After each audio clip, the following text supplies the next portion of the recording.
Bagian kedua, kita harus nyari range dari fungsi kuadrat nih. Oke, fungsi kuadrat. Ini kan kita lihat koefisien x kuadratnya itu 1 kan, positif kan. Artinya dia bakal berbentuk senyum seperti ini. Karena dia berbentuk senyum seperti ini, vertexnya itu punya nilai minimum gitu. Oke. Terus gimana dong? Nah, kalau kita lihat range dengan domain min 2 sampai 1, itu kan ada beberapa kemungkinan. Kemungkinan pertama, min 2 sama 1 itu jatuh sebelum vertexnya. Kalau kayak gini mah gampang lah ya. Kita tinggal masukin 1 berapa, masukin min 2 berapa, kelar dapet. Oh, range-nya berarti dari sini sampai sini. Dari misalkan min 2 berapa sih? Itu sampai 1 kayak gini. Itu gampang.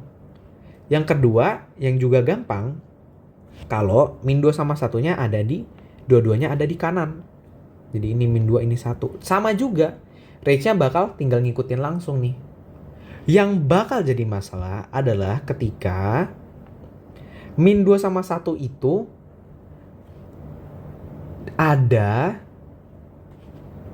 mengapit si vertexnya kita. Jadi contohnya kayak gini ya, min 2 sama 1-nya. Kalau gini kan nggak bisa kita asal, oh berarti range-nya dari sini sampai sini dong. Dari ujung min 2 sampai ujung 1. Loh enggak. Karena dia ternyata bisa lebih rendah lagi. Begitu. Jadi makanya pertama kita harus cari dulu nilai minimum fungsi ini di mana sih dan apakah itu masuk ke domainnya. Oke. Cara nyarinya gimana? Ini kan fungsi kuadrat ini kan simetris ya. Jadi kalau kita tahu sumbu simetrisnya, kita tahu nilai minimumnya. Cara cepatnya itu adalah dengan menggunakan negatif B per 2A. Ini rumusnya dari mana sih? Ntar kapan-kapan gue bakal jelasin deh. Ini rumusnya dari mana. Sekarang kita lihat. B-nya berapa? B-nya nggak ada ya. Karena kan bentuk kuadrat itu AX kuadrat tambah BX tambah C. Jadi di sini B-nya tidak ada. Berarti B-nya kita tulis negatif 0. 2A. A-nya berapa? Positif 1. Hasilnya negatif 0 per 2. Ya udah 0. Gitu. Sekarang 0 apakah masuk ke domain ini? Masuk. Berarti X kuadrat min 3 ini dalam domain min 2 kurang dari sama dengan X kurang dari sama dengan 1 bakal ada vertex nilai minimumnya. Jadi kita harus cari. Kalau kita masukin 0, outputnya berapa? Nah, F0-nya adalah 0 kuadrat kurang 3, negatif 3. Berarti range dari fungsi ini pasti lebih dari min 3. Lebih dari sama dengan malah.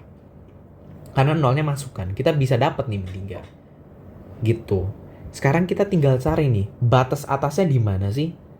Oke, sekarang perhatiin dah. Kita kan tahu, 0 ini adalah sumbu simetrisnya ya. Kalau kita gambar fungsi kuadratnya begini, koordinat X sama dengan 0 itu tepat ada di vertexnya dia. Nah, di sini tepat 0. Oke. Sekarang tinggal masalah ketinggiannya dong. Kenapa? Karena fungsi kuadrat itu simetris. Yang di kiri ada pasangan kanan. Sekarang kita lihat. Min 2. Min 2 itu kan lebih jauh. Karena jaraknya 2 kan. Kalau ini min 2, jaraknya 2 dari 0. Kalau 1 jaraknya cuma 1. Oke? Jadi kalau 1, lihat aja nih. Misalkan gue hitung 1 step jebret di sini. Dia mungkin jatuhnya di sini nih. Berarti Y-nya 0. Lah di sini dia 2 step 1 2 berat. Jatuhnya di sini nih. Jadi lu pada jangan nyari dua-duanya, cukup nyari yang paling jauh dari sumbu simetrisnya. Karena semakin jauh dari sumbu simetrisnya, outputnya nilai Y-nya itu bakal semakin tinggi. Gitu. Jadi tidak usah buang-buang waktu, oh harus nyari dua-duanya, enggak. Enggak harus nyari batas dua-duanya, tinggal cari yang paling jauh. Kita tahu sumbu simetrisnya di 0, berarti yang paling jauh dari 0 adalah si min 2. Gitu, karena min 2 ke 0 butuh 2 step. Dari 1 ke 0 cuma butuh 1 step. Jadi kita ambil yang lebih jauh. Jadi kita cari outputnya ketika dia min 2. Berapa sih? Tinggal min 2 kita kuadratin, X kuadrat dikurang 3. Hasilnya berapa? 4 kurang 3 sama dengan 1. Jadi range-nya negatif 3 kurang dari sama dengan Y kurang dari sama dengan 1.